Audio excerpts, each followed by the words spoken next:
Recording, and we're recording. You go right ahead, sir. Okay, here we are. This is the update, the post-effective date update for Sears Holdings, bankruptcy and or stock and bonds. I'm here with Blair and I'm here with Adrian. We're going to do a quick call and give everybody an update on what's going on post-effective date. So I'm going to go quickly and get your pen and paper, because we're gonna cite some document numbers and page numbers, and I'm gonna also put some on the screen, some of which some of you've already seen in some of my articles, but I'm gonna walk you through the process and what we're gonna do going forward.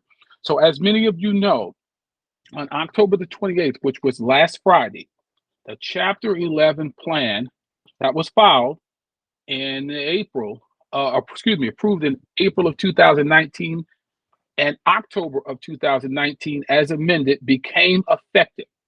When a plan becomes effective and there are assets left to be distributed, those assets are distributed to a liquidating trust.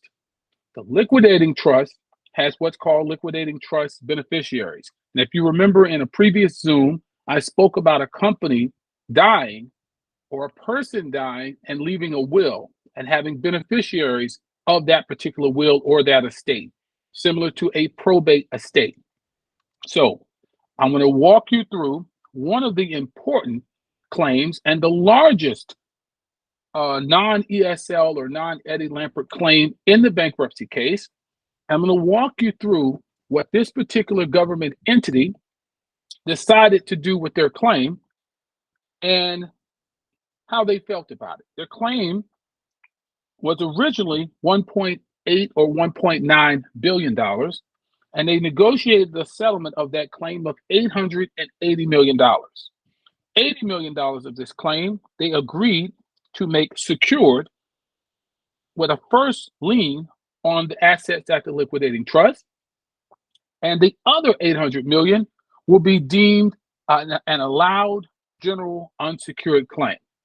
So Blair is going to pull this document up for you, and it's document 2529, page 5. Again, the document is 2529, page 5. Document 2529, page 5. Now, this is the pension settlement. The PBGC is the government entity. They're called the Pension Benefit Guaranty Corporation. They oversee the pensions, major corporations in the United States. This is a government entity. Prior to the bankruptcy, they had liens on some of the assets in the Sears Holdings bankruptcy. But the PBGC, after meeting with the Unsecured Creditors Committee, removed their objection to the sale of all the assets or transfer of substantially all the assets to Transform. Okay?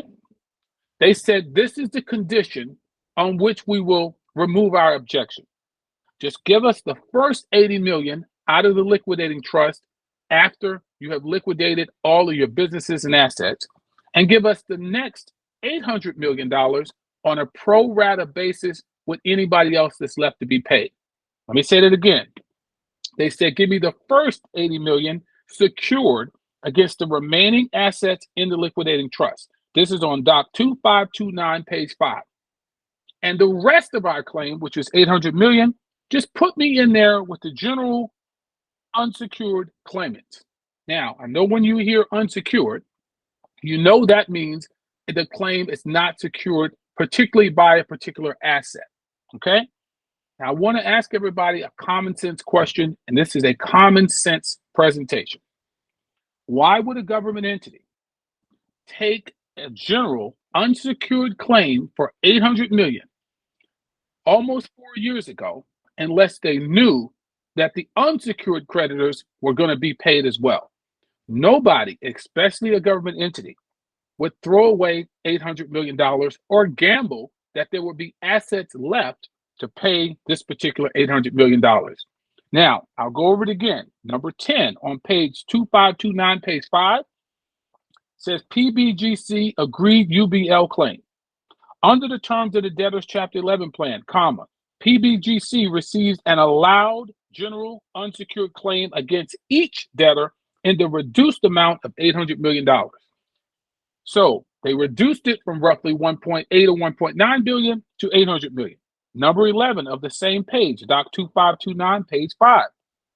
PBGC agreed secured note claim under the terms of the debtor's Chapter 11 plan.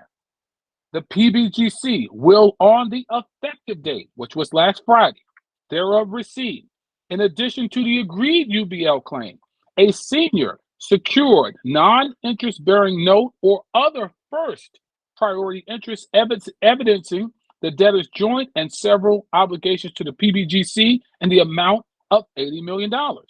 Such note will have first priority lien against and sole recourse to any net proceeds of the estate avoidance actions successfully pursued on behalf of the debtor's estates. Avoidance actions are people who have received money from a debtor within 90 days of them filing bankruptcy. So if they paid off anybody within 90 days of filing bankruptcy, those people have to put the money back into the pot and it gets split evenly. So we know that this claim is 800 million unsecured. Now, what we're going to do is go to the actual Chapter 11 plan document and explain to everybody what actually happened. I have explained this in articles. I've explained this on the Zooms. I'm going to walk everybody through this one more time so you understand that all the businesses of Sears Holdings were liquidated.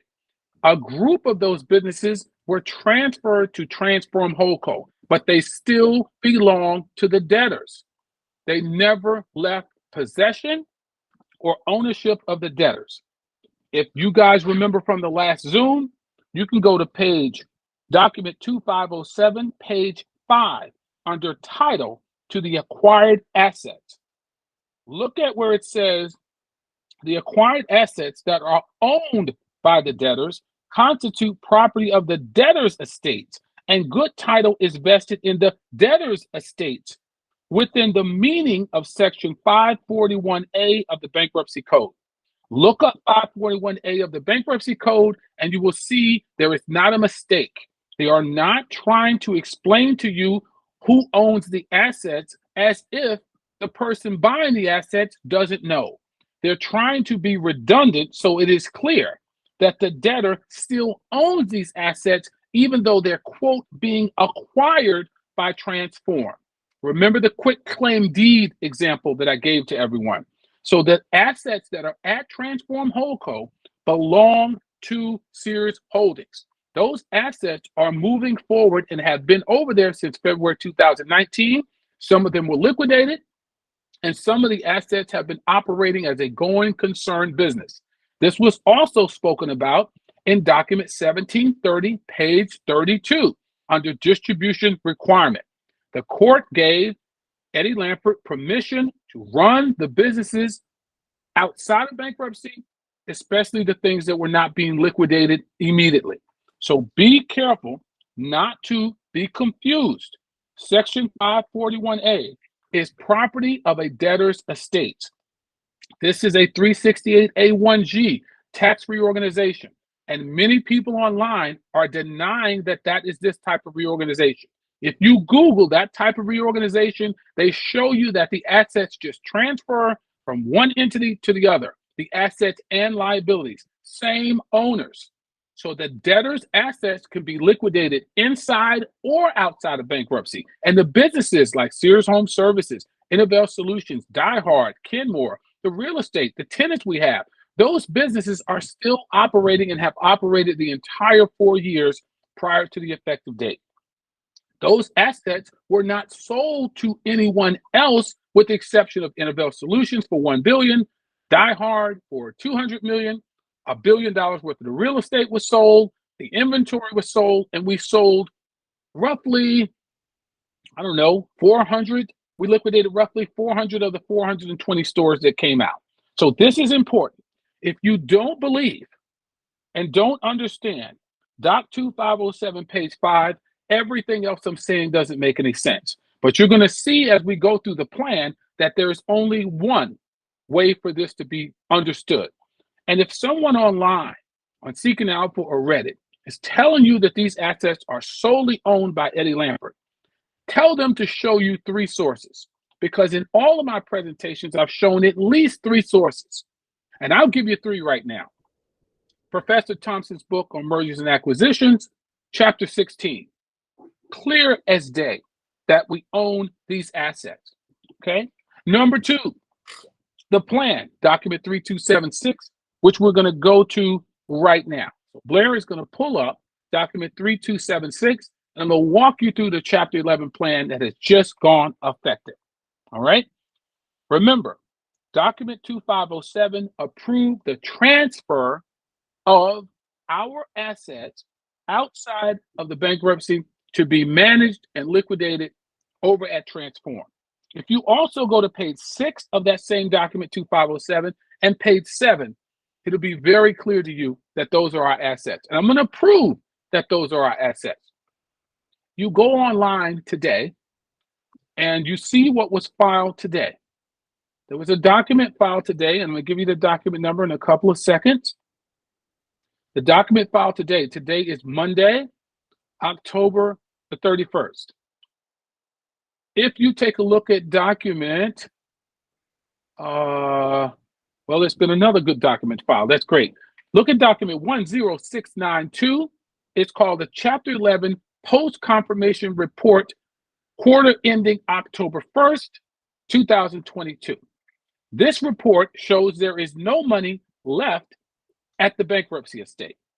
Now, I have a question. Let me say this document again. Document 10692, Chapter 11, Post-Confirmation Report for the quarter ending October 1st, 2022. That document shows that there's no money left at Sears Holdings, and Sears Holdings has liquidated. Now, I have a question.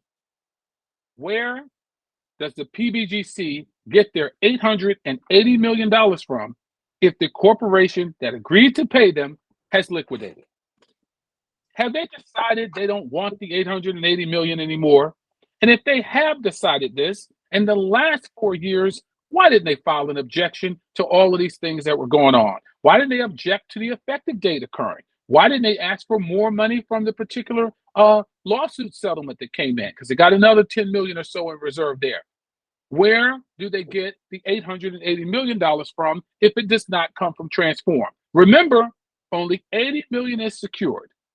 $800 million is unsecured. So where are they going to get this money from? Would a government entity just forego $800 million? They don't want their money, and they just didn't happen to file any objections. They said nothing about this money. Clearly, they know they're going to get paid.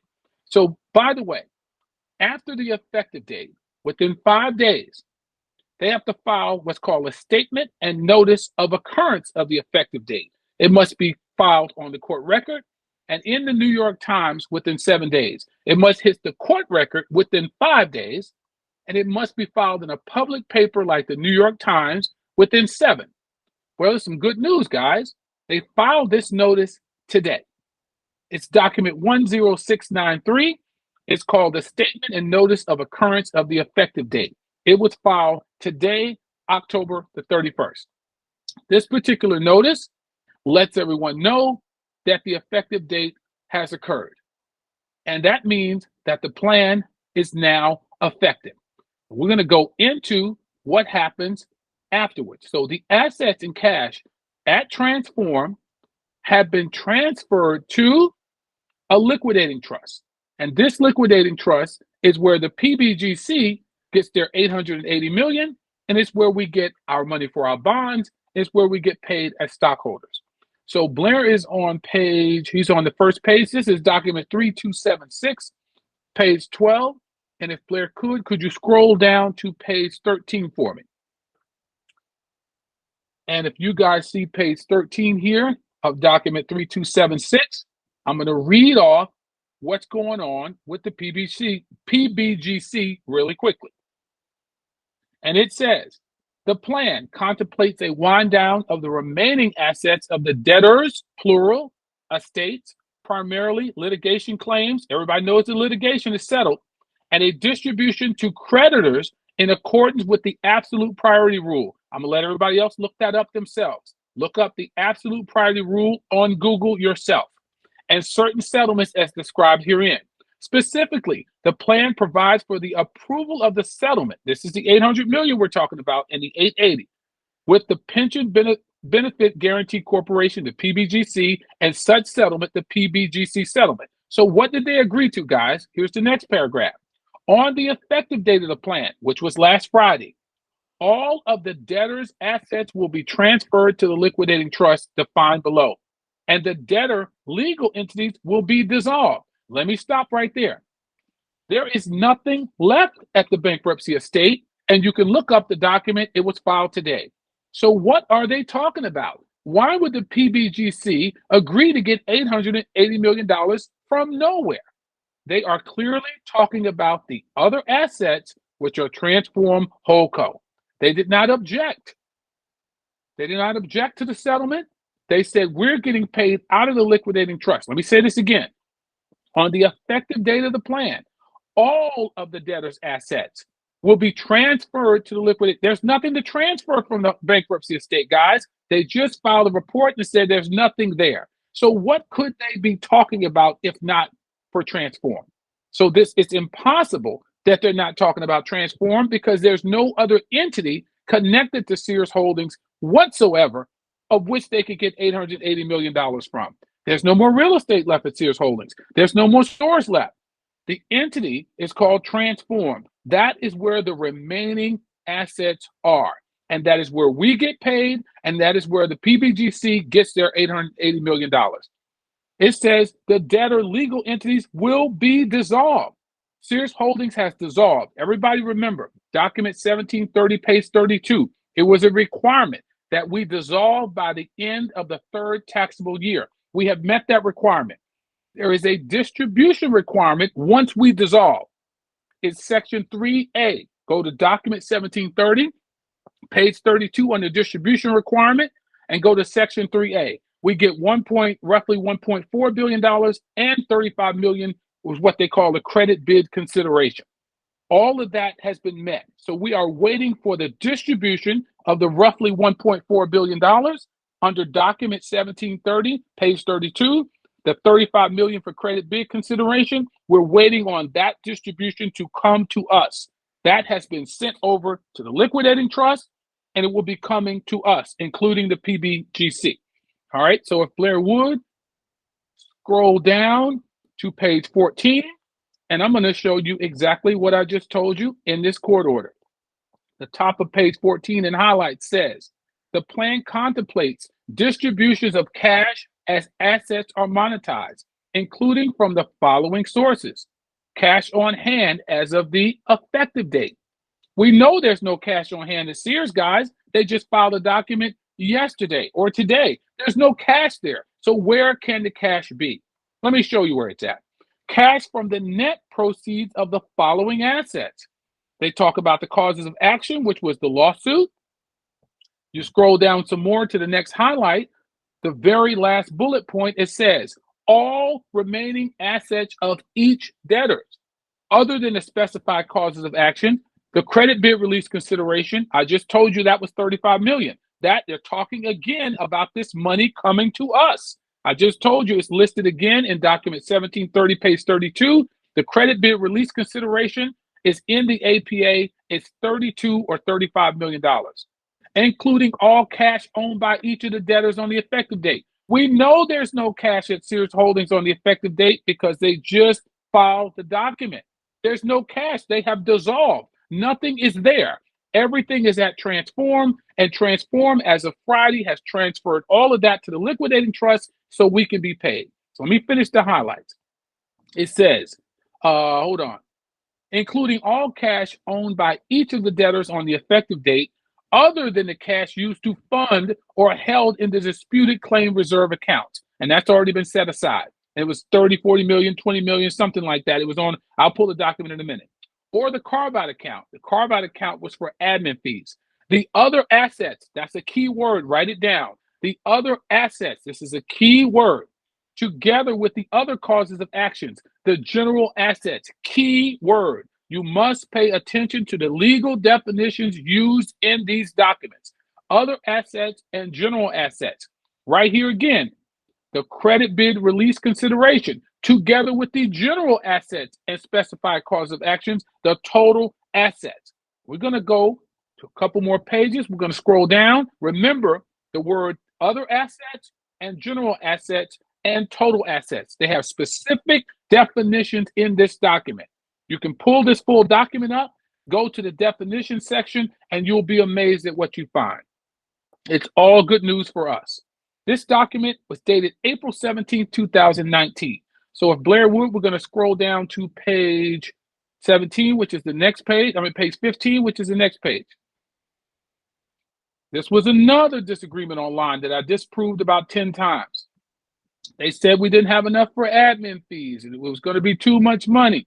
So if you take a look here in the highlights, it says, in addition to the cash sources noted above, up to approximately $347 million of administrative expense claims are the responsibility of the buyer. And we know the buyer is Transform. So you're selling a company, guys, and only one person is buying it according to the people on Reddit and Seeking Alpha. So why are you responsible for $347 million of the expenses of the people you're buying the company from if you're not still affiliated and associated? Wouldn't you just pay the asking price and say, get out of my life? They didn't, because we own the assets. Some of the assets were at Sears Holdings liquidating. Some of the assets were at Transform liquidating and being run as a going concern. Okay, now this is the most important line. The plan contemplates an orderly liquidation. You need to Google what an orderly liquidation is. Orderly liquidation. Let me read it again. The plan contemplates an orderly liquidation of the debtor's assets and distributions in the following order of recovery from identified sources. Distributions to junior classes will only be made if senior classes are satisfied or adequately reserved for. So we're going to scroll a little bit further. Stay right where you are, Blair. Let's see who the senior classes are first. The senior classes were the fee claims. They've already been paid. The carve-out account was paid. It says, and they're getting paid from the net proceeds of the total assets. They didn't say what's left at Sears Holdings. They said total assets. They're talking about Transform. Other secured claims satisfied in full form. The other secured claims were the junior dip. The junior dip loan was $350 million, if everybody remembers. It was secured by $3.9 billion in collateral. It says transfer of or net cash proceeds of the relevant collateral. Do you think Cyrus got $3.9 billion in collateral for $350 million? No. Nobody would get $3.9 billion for $350 million. They sold off the assets, paid them, and the rest is remaining for us. You can look at document 2886 and look up the conversation between Judge Drain and Sears Holdings, and they're discussing the $3.9 billion and unencumbered collateral. That is what the junior dip was secured with. The junior dip is paid. Let's go down here. Other 507B priority claims. A 507B priority claim, if you remember, it is a super priority claim. It's in front of the taxes generally. It's in front of all other admin expenses and creditors. That is the October 15, 2018 bonds, but we're going to get deeper into that. Everybody remember the ESL 507B claims. They were denied 507B status at the appeal. It was roughly $718 million. That particular claim was not disallowed. The secured claim was disallowed, but the full $718 million was assigned to us. And we'll cover that at another time. So there are no ESL 507B priority claims. It's now an allowed general unsecured claim that belongs to the other bondholders. That is what was in the settlement. Okay, we're going to scroll down. Matter of fact, if we go a little bit further, I'm going to show you the ESL unsecured claim. Right there. Stop right there, Blair. At the very bottom where it says ESL 507B priority claims satisfied from, look at the last paragraph. Any allowed ESL 507B priority claim in excess of the ESL 507B cap shall be treated as an ESL unsecured claim without duplication in respect of any deficiency claim applicable to the subject debt instrument. This is the claim that was transferred or assigned to us. This particular claim went to us. I'm going to quote the document number really shortly. I just have to pull it up. And you can pull this document up, and you will see that this claim was transferred to unsecured bondholders and creditors. And I'm going to call out the document number very shortly because I have it right here. Here's the document number. Document 10566, page 35. Let me say it again. Document 10566, page 35. This senior secured claim was withdrawn or assigned to us. Is right under 507B appeal, page 35. Again, it's document 10566, page 35, under 507B appeal. So this claim is no longer here. It has been assigned to the lower bondholders. So let's see what else the payment priority is. Let's scroll to the next page, Blair. The administrative expense claims is in the next right here. And everybody knows the expense claims have already been paid. That's already been documented. They've gotten their money as of Friday. Net proceeds of total assets is how they get paid. And they also get paid from the proceeds of the wind down account, which had $240 million in it. All this was documented in document 1730, and it's also in document 2507. Now, this is the payment priority, and this is how you determine if you're getting wiped out or not.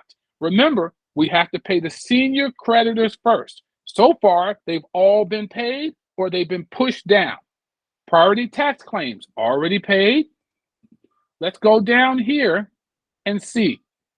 PBGC claims. Pull down a little bit further, Blair. Let's get to the PBGC claims. We were just talking about this $80 million and the $800. Let's see where they are in the payment order. They're going to be satisfied from, let me tell you what page it is, Blair. They're on page 16, page 16. So I'm going to read this really quickly. On page 16, PBGC claims satisfied from a beneficial interest in the liquidating trust granted to the PBGC, which shall entitle PBGC to be secured by the first $80 million of net proceeds. Let me stop there. How did the liquidating trust get $80 million in it? It couldn't have come from the liquidation at Sears Holdings, guys. It has to be from Transform because they just filed a document today and they said we don't have any cash over here. We are dissolved. So where do they get this $80 million from if not from Transform? There is no other source. There's no place it can come from. And I don't want to be redundant, but I have to be redundant. I got so many calls and emails of people who said they did not understand the last Zoom. So I'm going to be redundant.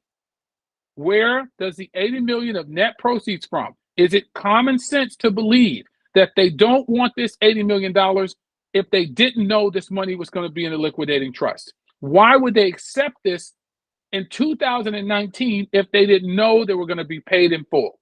Does it make sense? Look at the highlight at the end of this paragraph. Said they're going to be sharing with general unsecured claims and general unsecured claim recoveries. They are sharing with unsecured claimants. So if there is no cash or any businesses that Transform that they are responsible for paying, where is this money coming from? Let's scroll down a little bit further. Same page, Blair. Let's go and see where we are. General unsecured claims. They get paid from the net proceeds of the general assets after payment in full, satisfaction of all allowed other secured claims, that's the junior dip. ESL 507B priority claim doesn't exist. Subject to the ESL 507B cap doesn't exist, and other 507B priority claims. That's the October 15, 2018 bonds. So all of a sudden, the secured claimant, 507B claims, they even said, we don't mind being paid after under general unsecured claims. Everybody understanding the theme here that the unsecured claims have money. If there is no money, why did everybody agree to take these payments? This is not fantasy. It's common sense. Transform has the cash and assets. The entity that would have paid them dissolved on Friday. They put the notice on the court record today. None of these people are crazy. Nobody is throwing away $880 million. Okay, let's go to the next page, which is page 17. I'm going to show you how the bonds get paid in full, and I'm going to be done very quickly, and then Adrian is going to show you how to purchase the bonds. So we are right here at ESL unsecured claims. How would they get paid? ESL said, no problem. Why don't you pay me from the net proceeds of the general assets after payment in full satisfaction of all allowed other secured claims? Okay? An allowed claim is very important, guys. Allowed claims are very important. Eddie's claims were allowed. All of his second lien debt claims were allowed. The appeal was about making them secured. But in the event they lost the lawsuit, which they did, the appeal, they just considered ESL unsecured claims. I handled this in the 19 Facts versus Fiction document. Look at number 10. If you go to the Facts versus Fiction document I wrote maybe a year ago or more, number 10 explains this already. And a lot of you don't want to do any work on this incredible investment. You want to rely on what people are saying online when all the information you need is already out there. You don't need a ton of updates, with the exception of making sure you're retaining the information that has already been disseminated. So let's scroll a little bit further. And let's go to the next page, Blair, where we talk about really quickly the junior dip financing. Okay, so that is page 40, but go, Blair, just take me to page 41, where it's highlighted and it says effect of sales transaction on dip financing. Right here, same, this is the plan. Remember, this $350 million had $3.9 billion in collateral that was secured by. It was the best deal they could get. Nobody was interested in Sears. Nobody was willing to loan money. Nobody was willing to buy the entire company except Eddie Lampert at ESL.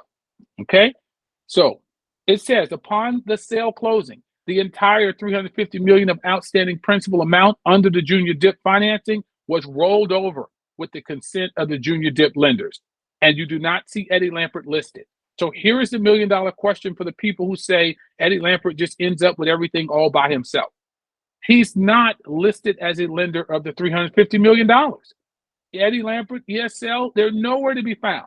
So that $3.9 billion in collateral, of which $1.2 billion of it has been sold off, because Die Hard and Innovel Solutions were a part of the dip financing. So $1.2 billion came in. Why would we still owe $350 million?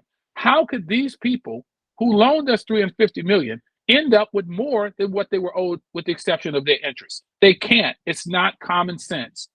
It's not common sense. You can Google Innovel Solutions sold to Costco. It comes up. You can Google Die Hard sold, and it comes up. I think AutoZone bought it. I think that's the name of the company. Is it common sense, guys, that someone loaning $350 million will end up with $3.9 billion in collateral? Or did Eddie Lampert in March 2020 go to the Transform website? He said, we don't have any more debt, with the exception of a small amount of real estate debt. We paid everybody. It was March 2020. Look that press release up on the Transform's website. Why would he announce that he was debt-free and we were debt-free, and he said he was going to make the best moves for the other stakeholders? If he's the only person that owns this company, why is he using a word like stakeholders? You look up what the word stakeholders means in legal language in bankruptcy and business. All right, we're going to go to the very next page. The distribution record date in highlight. This is page 137 of the plan. This talks about when the payments are going to begin. The distribution date means any date of which a distribution is made upon at least 30 business days written notice filed on the docket of the Chapter 11 cases. If you look at the highlighted portion under 1.44, distribution record date means the effective date, or as soon as practically thereafter, or a subsequent date that is 30 calendar days prior to the distribution date, provided that the distribution record date shall not apply to the debtor's publicly traded securities, including second lien notes, senior unsecured notes, unsecured PIK notes, and existing Sears Holdings equity interests. People are saying they're not mentioning any distributions to the Sears Holdings equity interests, and they're just saying you're not going to get paid on the effective date. They are not saying you're not going to get paid at all. So if someone is saying that you are wiped out, ask them for 3 sources, not one. Because if you look at anything in isolation, it's easy to get misled. Say, show me 3 sources that show we were wiped out. Show me 3 sources that prove we don't own Transform Holdco at all. Show me 3 sources that chapter 16 of Professor Thompson's book does not exist, or they're not talking about a 368A1G reorganization. So let's keep scrolling, Blair. Let's get to page 139. And now we're going to talk about these definitions I told you to make sure you made notes of. You see where it says general assets. This is page doc 23276, page 139. What are general assets? Under 1.63, general assets means collectively other causes of actions and other assets. Doesn't tell us much, does it? So we need to go find out what other assets mean. So let's scroll on down, Blair, and look for other, well, we'll go to other assets later. Before we scroll down, Blair, let's go back. Let me read what a general unsecured claim is. It means any claim against any debtor that is not, this is 1.64, guys, general unsecured claim. This is where the PBGC is going to get paid at. It means any claim that, means any claim against any debtor that is not A, an administrative expense claim, B, a priority tax claim, C, a priority non-tax claim, D, an other secured claim, and E, the PBGC claims. F, an other 507B claim, and G, an ESL 507B priority claim, an ESL unsecured claim, or an intercompany claim, but shall include deficiency claims on account of second lien debt that are not ESL unsecured claims. So let's see who has an interest in the trust, because people online say we don't have an interest in the trust. Let's go to the very next one, and it says general unsecured trust recovery.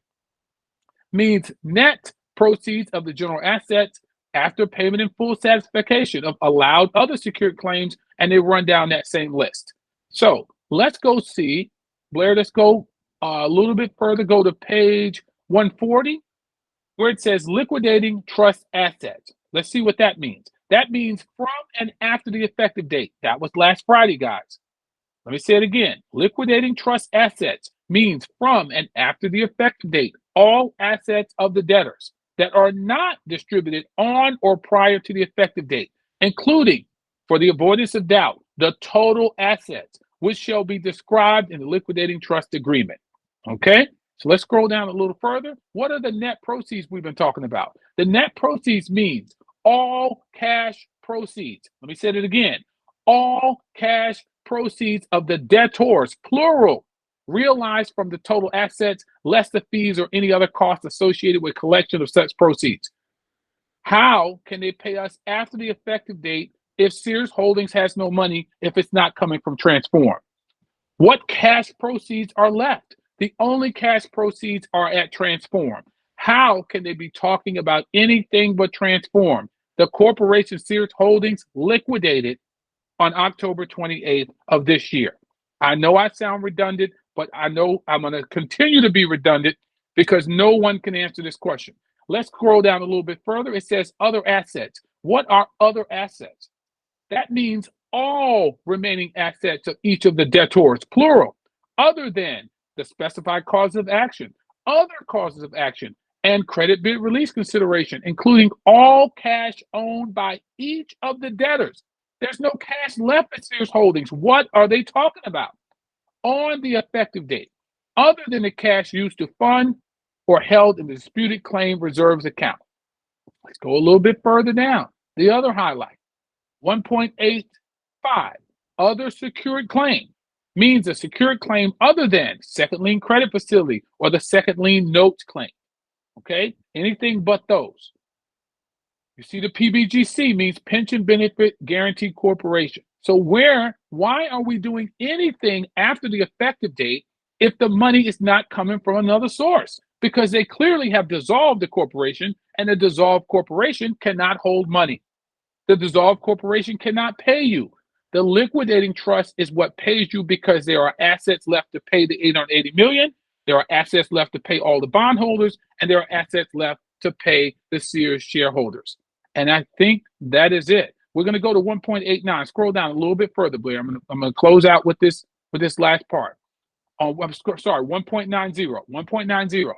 PBG settlement means the settlement with the PBGC, the agreed terms of which are set forth in the PBGC settlement agreement. The terms are $880 million. So why would a government entity agree, guys, to $880 million from a corporation that has no money. They agreed to this in April of 2019. Where is the money coming from if it's not coming from Transform? They have not said they don't want the money. They have not said we forgive this debt. They said pay us from the liquidating trust. And that's where we're getting our money from. Now, if you go scroll down a little further, Blair, last page, we get the pro rata 1.99. Pro rata means A, for the purpose of calculating the percentage of proceeds of the general assets to be received by a holder of A, an allowed general unsecured claim. Number 2, an allowed PBGC unsecured claim. That's the $800 million. Or A, an allowed ESL unsecured claim at an applicable debtor shall be determined based on the following formula. So this is the formula that shows how the money is going to be divided. So pro rata means we are splitting the money. The allowed general unsecured claims, the allowed PBGC claims, and the ESL claim. Remember, the ESL claim was given to us. It's roughly $718 million. It's cash. That claim was given to us in the settlement, and I read it off already. So, in conclusion, before we go over how to purchase the bonds, this is a court-approved document, and there is an amendment to this document that kind of made things better that I don't have to go over. It's document 5370-1. The amendment to this document, which improved some of these terms, document 537-1, was handled. And if you want to look up those specific definitions, you go to document 3276, page 57, and it shows you under 1.78 that 91.05% of the net proceeds of the general assets will go to us, unsecured creditors, shareholders, the PBGC. That's document 3276, page 57, under 1.78. It'll show you we get 91.5% of the net proceeds. That means Innovel Solutions, Diehard, Kenmore, the 1,100 pieces of unencumbered real estate, the liquidation of the 425 stores. That's what that means. So you need to go to document 3276, page 57, and you'll see we get 91% of the recovery. That recovery is all the cash from the liquidation that is left. And if there is no money left to pay the $880 million, why didn't the PBGC object? Why didn't they complain? Why would Eddie Lampert be allowed to give a $718 million claim that's worth zero in a settlement? Who would take a claim that's worthless? No one would. Okay? So are there any questions before we go into how to purchase the bonds? And Adrian gives you the walkthrough on that. Any questions, anybody? Blair, Adrian, any questions? Or any questions you've heard about? I do have a couple questions. The first one is, first of all, tremendous job. That's a lot of information. And I like this kind of coming at it from a common sense place, like why would the PPGC go for something that would be nothing? But I'm just curious, how would the PPGC be made aware? Like, how do they know? Do the unsecured creditors committee like tell them? Like, how would they know what there's going to be left over after all the restructuring? How would they know their claim is going to be good? It's good. Well, here's the thing. They have been represented on the unsecured creditors committee from the very beginning, and they have lawyers that understand document 2507, page 5, which explains that everything just moved over to Transform. And they were able to ascertain that the likelihood of their money being there was probably about 100%. They have lawyers that understand this stuff that are not, and they're not, I promise you, they're not paying attention to what people are saying online. They have actual people in the room, and they have access to information we wouldn't. And not to mention, if you go to document 2886, the pension lawyer, the PBGC lawyer, was in court when Judge Drain said there's $3.9 billion in surplus from the junior dip. So at worst case, they knew that the surplus from the junior dip would take care of them. The lawyer was in court. You look at document 2886 and you'll see the pension lawyer discussing this with the judge. So they knew, and it was public information for everybody else to know if they knew where to look and did the work. So yeah, they knew that the unencumbered assets, once liquidated, they would be paid in full. Got it. Thank you. I have one other question. It's about what people are saying online. I hear there's talk that the shareholders are not even listed in the liquidating trust document. Do you have a response for that? Yes. Well, shareholders are not necessarily ever specifically mentioned. All they do is say everyone is general unsecured. If you go to the American Bar Association and look up liquidating trust, they'll show you the list of priority, and the priority will never show shareholders. But the payment priority matters. The fact that you don't have to be listed to get paid. Once everybody else is paid, the difference goes to the shareholders. Just like if you pay your house off, they don't have to list that you get the rest. Once you pay off your Bank of America or Wells Fargo mortgage, you automatically know that the equity goes to you. So they technically don't have to say you are a liquidating trust beneficiary. They just show you the payment priority and said, once we pay all of this, the rest goes to whoever is left. And clearly there's a lot left for us. Got it. Thank you. All right. Thank you. Go ahead, Blair. Yeah, I have a question. The question that I kind of hear sometimes is, one of the questions was, so is Eddie in a position to pay us and make the decision about how much the total is going to be, or is that left up to what you just illustrated, the liquidating trustees? Could you be clear on that, great please? question. That's a great question. That's a great question. Okay. Eddie Lampert is, as you can see, Eddie Lampert was listed as a creditor, and as you know, he's our largest shareholder. Eddie Lampert has no control over these assets. The liquidating trustee has control of the assets, and the liquidating trustee is governed, and he's authorized by this court order. So Eddie Lampert's payout and distribution will come from the same place ours comes from. So Lampert is not sitting or deciding. I had people say, hey, why would he give us a gift, or why would he take care of us? All of the assets of the debtors have gone into a liquidating trust. A liquidating trustee is in charge of these assets, and he is going to make the payments according to the court order that I just went over, document 3276, which is the plan, right? He has no control. He does not have our money. He does not have the money for the bondholders. That's the bond indenture. He does not have the money for the PBGC. He doesn't have control of that. Everything goes to the liquidating trust, and the liquidating trustee pays everybody out. Lampert cannot decide who, what percentage. That has nothing to do with him whatsoever. Absolutely not. He is not making that decision, and this document proves it. It's document 3276. You can start on page 12. Absolutely. Great question, Blair. Great question. And his name is not in here. He's not a trust. He's not the trustee. So if he doesn't have possession of the assets, how can he determine what you get paid? You see, there's a payment priority order. Has nothing to do with how Eddie's feeling or how other shareholders or some other creditor is feeling. The PBGC, they can't determine what we get. It's already been court approved as of April 17, 2019, as amended in document 5370-1, which was October 15, 2019.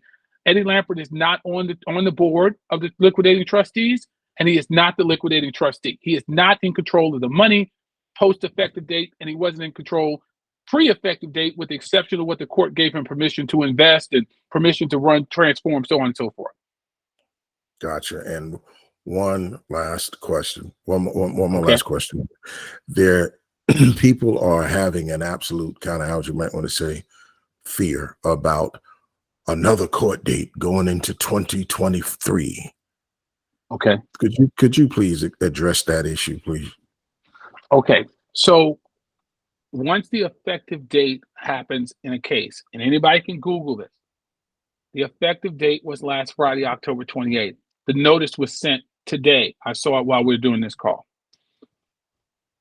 The liquidating trust only exists. You can Google this. Google purpose of a liquidating trust, and you will see all of this.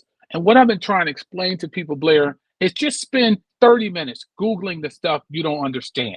If you see something that says Section 541A, just Google it and see if it's common sense or if it's complex legal language. You'll be surprised at how much of this stuff is actually common sense. This is a value investment. It is not a trade. If you're a day trader, somebody in a hurry, somebody looking for a quick buck, it's probably not the investment for you. I think it's the next Berkshire Hathaway.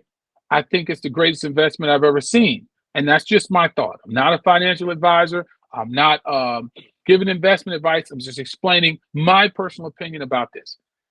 But as far as the time is concerned, once money and assets are in a liquidating trust, they are obligated to do distributions as soon as practicably possible. If you go through this document, they say that over and over again, as soon as practically possible. The bankruptcy is essentially over. We have a court date on November the 3rd, another court date on November 17th, and those court dates may or may not have anything to do with anything. They're just going to update. They're updates. The bottom line is the cash is at the liquidating trust.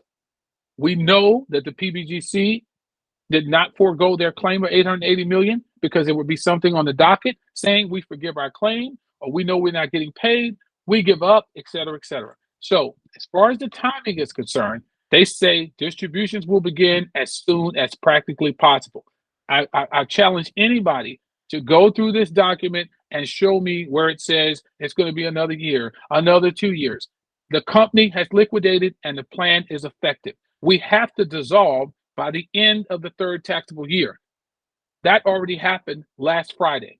Now, the distribution requirement also has to happen by the end of the third taxable year. And the end of the third taxable year has to be very, very soon because they already dissolved. Go to document 1730, page 32, and they talk about two requirements. They have to dissolve by the end of the third taxable year, which we did Friday, and the distribution requirement has to be made. That was roughly $1.3 billion plus the $35 million. That distribution has to be made by the end of the third taxable year. If they dissolved last Friday, why would they need to wait months or years to give us the money that's sitting in the account? I don't think that's going to be the case. But in the meantime, if you can buy bonds for 1 cent on the dollar, I would just keep loading up. And in a second, Adrian, did I answer your question, Blair? Absolutely, perfectly answered. And I was just getting ready to ask you. That was the other thing that I want to know. People ask me, "Oh, Blair, can I still buy the bonds?" And yeah. So, Adrian, please, Eric, y'all go right ahead. Okay, go ahead, Adrian. You can All put her right. big if you need to, so she, or if she's gonna be showing on the screen, I guess. Go ahead. Yeah, I'm gonna try to share my screen. I just remember last time that I had to get some special permission, so I hope I don't mess us up here. Trying to share my screen. Okay. And let me say this really quickly. This is for people who still want to buy the bonds. I bought bonds today for roughly 1.1 cents on the dollar. Bonds are generally sold in $1,000 increments. So I paid roughly $11 for a bond that's worth $1,000 plus interest, and they're still available. One question, Eric. Some people Go ahead, come to Blair. me and they go, Blair, look, I got $100. How many bonds can I get? How do I answer that question? Well, Adrian's going to help you with that, but they need to go to E-Trade, and each bond is generally, they won't sell you less than 5 bonds generally, right? So if the bonds are selling for 1.1 cents on the dollar, $1,000 bond would be $11. So they could buy roughly 8 or 9 bonds minus whatever the commission is for that amount. Gotcha. So the bonds are sold at face value. They're called face value. And they just tell people like that, just say, hey, Google on YouTube, how are bonds sold, or how to buy, how are bonds sold, or what increments of bonds sold. There's lots of free information online and on YouTube as well. And Adrian did a great PowerPoint explaining it, and she's going to walk you through it in a second once she gets her share screen together. But bonds are sold in $1,000 increments. So when you see a 5 beside a bond, that's 5 cents on the dollar. So 5 cents on the dollar for a $1,000 bond would be $50 per bond. So generally, they don't sell you less than 5 bonds. Generally, sometimes you get 1 or 2, but generally you have to buy a minimum of 5. That's generally how it works. Okay.